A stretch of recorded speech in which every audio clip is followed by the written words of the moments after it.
If you've watched my review of Forza Motorsport 5, then you'll know that I didn't really like it that much. The main issue is the career mode and progression, which was the worst the series had had up to that point.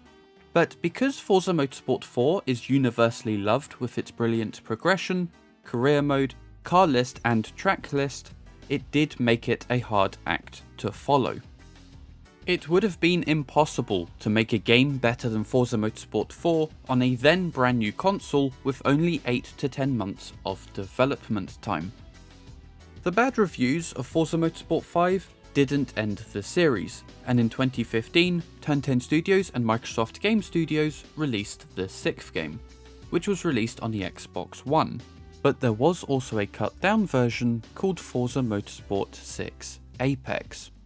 This was used to test the Forza Tech game engine on PC, as that was the future the franchise was heading towards.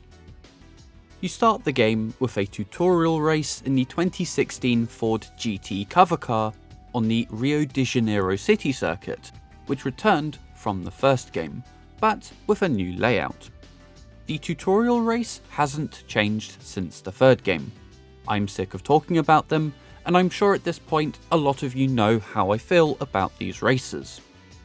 I do think the tutorial race in the 5th game was a lot better though, as it did introduce the new version of the Forza Vista feature.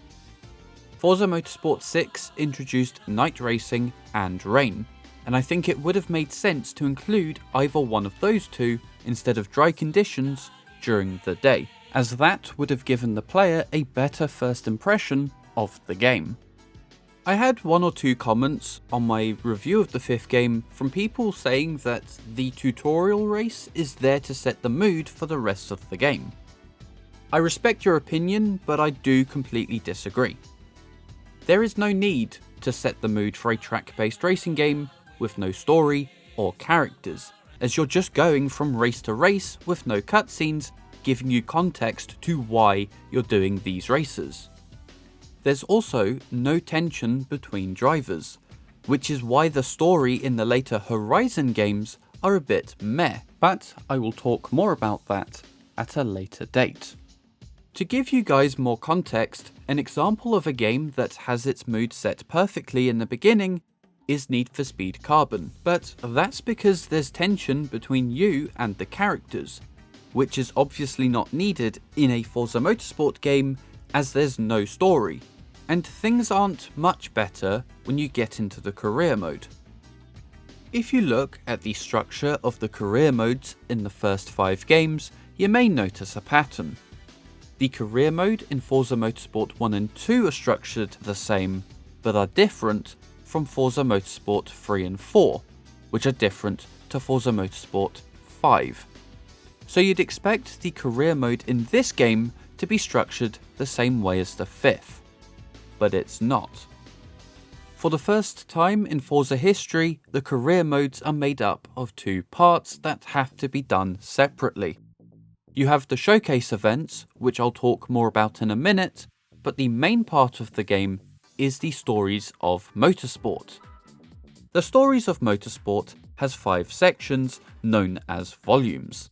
In order to move on to the next volume, you need to complete the 3 series in the current volume. And even though there are 6 championships in each series, only 1 needs to be done for the whole series to be classed as completed. This means you only need to do 15 championships in total to get to the end of the Ultimate Motorsport volume, and that does make the Stories of Motorsport quite short compared to the career modes in the first 5 games. Yes, you can go back and complete the other championships, but once you've gone through every series, completing championships just feels like busy work, as you're not doing races to get to the next series and ultimately the next volume, you're just doing it to unlock cars and earn credits for cars, presumably for online races. And as you get credits for online races, that does make a lot of the Stories of Motorsports redundant. One of the improvements that the developers made in regards to the racing wasn't to the racing itself, as that has always been one of the best aspects in the Forza Motorsport franchise, but it was to the race results.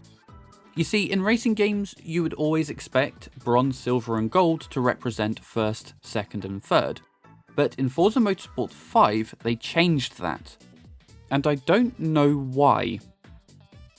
It's kind of like getting a participation medal at a school sports day just so the annoying little shits who can't play sports can't cry about not getting anything. And it's not needed in a video game, and I'm glad the developers didn't include this in Forza Motorsport 6. And then we have the showcase events, which have been in the franchise since the 4th game, but under a different name. A lot of them had been in the previous games, such as Autocross, Passing Challenge, Top Gear Stig 1-on-1, Track Day Shootout, and the Top Gear Bowling. I won't talk about these as I have already done so in my reviews of Forza Motorsport 4 and 5, but there are some new additions to the game, like Endurance Racing, Factory-Spec Racing, High Speed Chase, Moments in Motorsport, Race Driver Experience, and a few Top Gear showcases that have nothing to do with bowling or the Stig. Endurance Racing is what it says on the tin. They are long races that can last hours. You choose a car that you don't necessarily own, and then you're off racing. All of the cars match the tracks. So you have LMP1 cars in the Le Mans 250 event, GT3 and GTE cars in the Catalunya 100 event, V8 supercars in the Bathurst 100 event, and Indy cars in the Indianapolis 250 event. I like these events.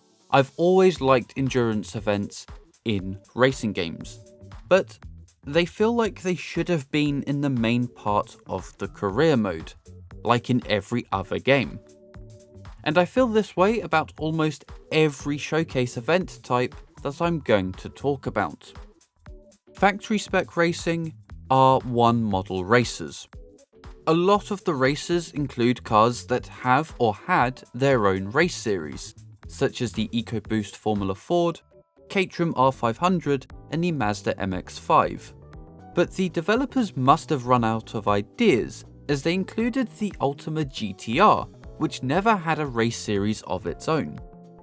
There are so many cars in the game that had a race series in real life, such as the Toyota GT86, Volkswagen Scirocco R, Renault Clio, Jaguar XJ220, and even the Ford Transit, and it would have been nice to have factory-spec races with those cars.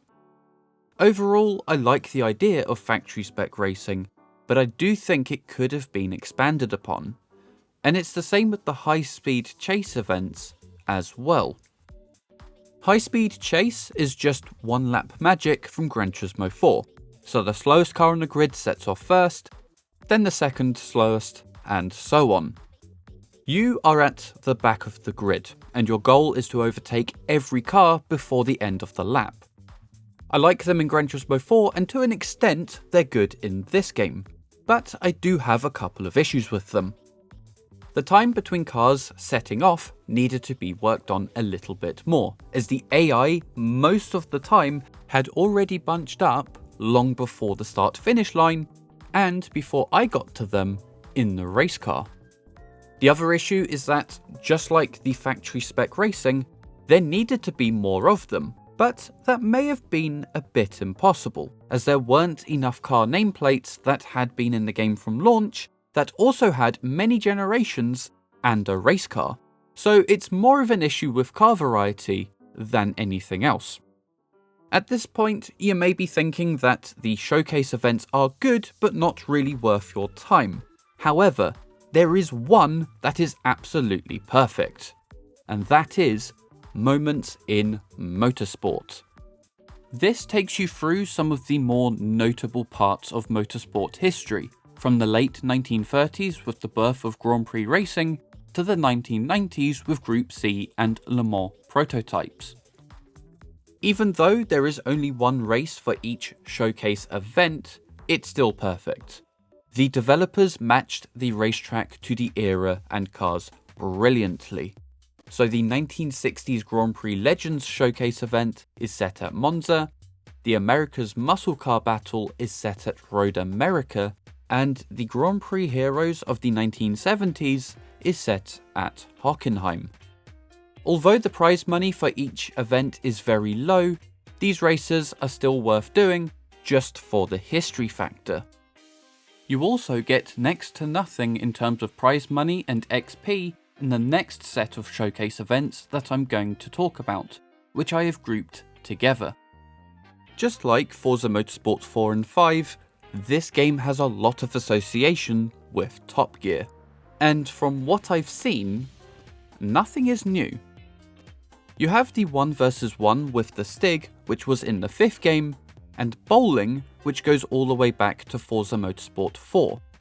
I'm not going to talk about those as they have been in the franchise before, but every other Top Gear showcase didn't necessarily need to be a Top Gear showcase. Take the Underdog Challenge as an example.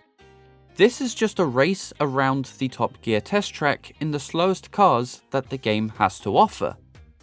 That's all there is to it. You've also got the Passing Challenge, which, other than being set on the test track, has nothing to do with the TV show whatsoever, and it was a lot more interesting in the 4th game where it was originally introduced. I don't know if they were downplaying the whole Top Gear thing, as the TV show's future was very uncertain at the time, but at this point, just don't include Top Gear at all. Forza Motorsport 6's release was only a few months after Series 23 of the show, which had its worst ratings in its entire history. I do find it odd that even though Richard Hammond and James May had already been replaced on the show, they still appear in the game, but are called motoring journalists and not Top Gear hosts, like they were in the 5th game. You feel like you could drive them anywhere, and that no matter how ambitiously you enter a corner, everything will be okay. Probably. So these were things you could really throw around, which meant they inevitably found their way onto the track, paving the way for touring car racing as we know it today. The last bunch of showcase events that I'm going to talk about, not because they're good or bad, it's because I forgot to write them into the script the first time round and only realised when I was editing, are the Race Driver Experience races. And these events are not bad at all. You get to drive all kinds of different race cars, and just like with the Moments in Motorsports and Endurance showcase events, the developers matched the type of car to the track perfectly. So you race an LMP1 car at Spa, global touring cars at the Nürburgring GP circuit and Brands Hatch, a Formula 1 car at Yas Marina, and a V8 supercar at Bathurst. I really enjoyed doing these events, but just like a lot of the showcase events in Forza Motorsport 6, there needed to be more of them. In the Forza Motorsport games of old being on the original Xbox and Xbox 360, the developers would have made a lot of the showcase events an actual championship, and events in the Race Driver Experience, High Speed Chase, Factory-Spec, and Moments in Motorsport showcases, I think, would have worked much better as championships. I also think that, just like in the older games, you should have to own the cars that you race, instead of the game letting you borrow one, as that would have added to the progression. However, that's not the biggest issue that I have with this game's career mode. Overall, I think the career mode in this game is a mess, but in order to explain why, I do need to go a bit off topic. I was watching Roffle Waffle's review of Gran Turismo 2, where he said that the game in the later parts is basically a sandbox, and that got me thinking. Most so-called Gran Turismo clones that have large car lists are sandboxes once you get to a certain point, but are very linear near the beginning, as you are very limited to what you're able to do, and we all pretty much follow the same path. Forza Motorsport 6's progression is linear all the way to the end. Also, it would have been better if there were only 4 available championships in a series where all of them had to be 100% completed in order to continue to the next volume. This is something that Forza Motorsport 6 doesn't do, as after getting to the end of the volumes in the Stories of Motorsport, each volume will only be 17% completed. It also has an issue with repetitiveness, as the game sort of has the same problem that Forza Horizon 2 has, where you could go back and play each series or championship with a different class of car, but it uses the same tracks, time of day, and weather conditions.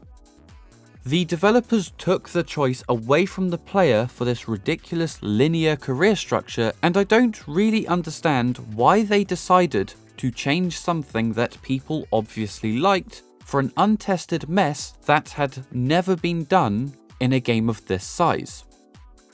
Perhaps the developers should have worked on Forza Motorsport 6 Apex earlier and release it as Forza Motorsport 5 Apex, and used that to test this career structure on a much smaller scale before committing to a full game, similar to what Playground Games do with planned features in the Horizon DLCs.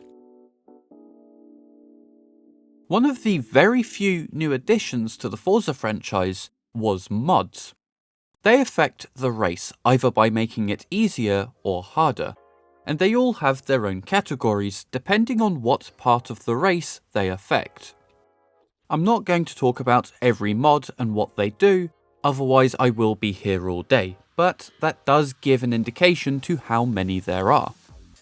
Even though mods can be helpful, they might be one of the most unnecessary features the franchise has ever had, and I don't really understand what the developers were thinking when they came up with this idea. A lot of the time it is a bad idea to buy them, as they can be very expensive. Mod packs range between 12 to 300,000 credits, and if you buy any of the more expensive mod packs, you aren't likely to see a return on your investment. You are basically gambling with in-game currency, and although that is fun in games such as Test Drive Unlimited and GTA Online, it doesn't fit a track-based simcade racing game like Forza Motorsport 6. And the reason for that is because stuff like this is usually tied to the social aspect of games. I've had a few conversations with people about this, and what they said is that it's a bit of fun. If this was just a bit of fun, then why is so much emphasis put on it? They should have just been a side thing for online racing, but instead, players rely on it to make some money in the base game offline, as again, the game is centered around it. You also end up with a load of mods that you're never going to use, and they clutter up the mod menu. You can sell them, but again, you will not see a return on your investment. This is something that would later be fixed in Forza Motorsport 7. One of the best things about Forza Motorsport 6, and in fact the Motorsport games up until recently, are the graphics and the way the game runs. In terms of graphics, when doing a race on a clear day, I don't think it's as good as Forza Motorsport 5, but a lot more attention would have gone into the way that game looked, as it was used to sell the Xbox One in its first year of production. However, the 6th game has a lot more going on, and it was reported that both games had the original Xbox One running at its limit. The introduction of Rain to the franchise probably used a lot of processing power, so the downgrading graphics is reasonable, and I'm glad the developers went down this route instead of decreasing the frame rate, which is something that I don't like about the Horizon games from around this time. Another good thing about the game is its track list. Forza Motorsport 6 has tracks in 27 locations. You have some that are new to the series or have had a very long hiatus, including Lime Rock Park, Rio de Janeiro, and Watkins Glen International. I like the addition of the new tracks, especially Rio de Janeiro, as that hadn't been in the Forza franchise since the first game in 2005. But amazing tracks from Forza's history are still missing, such as Maple Valley Raceway, Fujimi Kaido, Suzuka, Tsukuba, Twin Ring Motegi, Mugello, and many others, which were last seen in Forza Motorsport 4. I know licensing is a huge issue with racetracks, especially in the past few years, but the developers could have at least included Maple Valley Raceway and Fujimi Kaido, as they are fictional and therefore don't need any licensing agreements. Every track was made for the 8th generation Forza games, so either this game or Forza Motorsport 5. And even though the track list isn't as good as that from a previous console generation, they look amazing, and the night and rain conditions are a good addition that added more variety. The track list wasn't the only thing that had been improved, as the car list was as well. Forza Motorsport 6 had 450 cars at launch, which is what you'll get now if you start playing the game now. It's over double what the previous game had at launch, and that was done with only 2 years of development time. But it's not about how many cars are in the game, but what cars are in the game. Forza Motorsport 6 has a good mix of different types of road cars and race cars.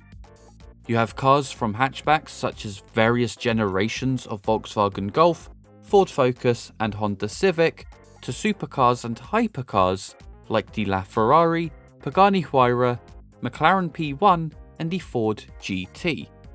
In terms of race cars, there is only one new type, which is touring cars, and that's fine. Touring cars such as the eBay Motors 125i M Sport, Honda Civic WTCC and the Wix Racing A-Class are a lot of fun on the narrower circuits that the game has to offer. The developers also added a few more historic race cars from Formula 1, Can-Am and Le Mans race categories. There were also a lot of DLC cars as well. Fast and Furious, NASCAR and Porsche had their own car packs. Hot Wheels also had its own car pack as well, but only included the Bone Shaker and the Ford Hot Wheels Mustang. The developers added more cars which would now be considered meme cars, such as the Cadillac Limo, BMW Isetta, Mercedes Race Truck, and the Pontiac Aztek. And out of all of the cars that I've just mentioned, the Aztek is the only one that hasn't returned. If you don't have the DLC cars, then you will come across the same issue that I did in the 5th game, where the cars will appear in the buy car menu, but will be permanently locked, due to the game and all of its DLC being delisted in 2019. But it's not as bad as Forza Motorsport 5, as there aren't as many DLC cars compared to cars that were in the base game. So you will still have a good selection of cars to choose from if you were to buy the game now. As always, you're also able to upgrade and customize your cars, but I'm not going to talk about that aspect of the game as nothing was new, and it's the same as it was in the previous game. What I am going to talk about, however, are the expansions. Forza Motorsport 6 had 2 major expansions, and I say had as they are no longer available to purchase. So if you don't want to hear about them, then skip to the conclusion chapter of the video. The first expansion was all to do with Porsche, and I'm going to say Porsche and not Porsche because I'm neither German, a Porsche enthusiast, or ultraviolet. Daddy. The expansion added over 20 Porsches from the 1955 550 all the way up to the 2014 911 Turbo, which was the newest 911 when the game was released in 2015. It also introduced the Virginia International Raceway to the franchise. Not only that, but there was also a massive career mode based on and around Porsches as well. The main part of the expansion is called Porsche Anthology, and it's split up into 3 sections, called the Origin, the Evolution, and the Future. The shortest of these categories is the Origin. Here you have to drive 5 cars and do 2 races in each of them. You start off in the 365A Speedster, and the cars get faster until you get to the 1982 911 Turbo. The Evolution has you driving the sorts of cars that the company wouldn't have even thought about making in the mid-50s, such as the 944 Turbo, KN, and the 959. The Evolution also has a subcategory for the company's earlier Le Mans cars, the 962C and the 911 GT1. And then we get to the last category, the Future, which is a bit of a misleading name as none of the cars are from the future. I think what they mean is that it's the future from the perspective of the Evolution, as every car used in the Future category was manufactured after 2004. I think the Future just shows the path that Porsche's taking to remain a profitable business. In this category, you drive cars such as the Macan, the Cayman GTS and the 918 Spider in the beginning, and then you move on to their newer race cars, such as the RS Spider Evo and the 919 Hybrid. The expansion added much needed substance to the game, but 2 months later, Microsoft Studios added another expansion that was all about NASCAR. I'm only going to talk briefly about the NASCAR expansion, as I'm not from the United States and therefore I don't have much knowledge about the motorsport, and I don't really have an interest in learning about it. But I will still try to review the expansion with a completely objective point of view. In a lot of ways, the NASCAR expansion is set up the same way as the rest of the game, with all of its volumes and series, and that would be fine if the developers went further with it. I think something like the Evolution part of the Porsche expansion would have worked really well here, as not only would you have been driving what would have been brand new NASCARs at the time, but also some historic cars as well. One of the things that surprised me about this expansion is that you're not just racing on oval tracks, which is something that most people think when you say NASCAR. You're also not just racing on tracks set in North America, as you will have races set at Monza, Hockenheim, Brands Hatch, and Circuit de la Sarthe, so you can pretend to be Jenson Button in the 2023 24 Hours of Le Mans.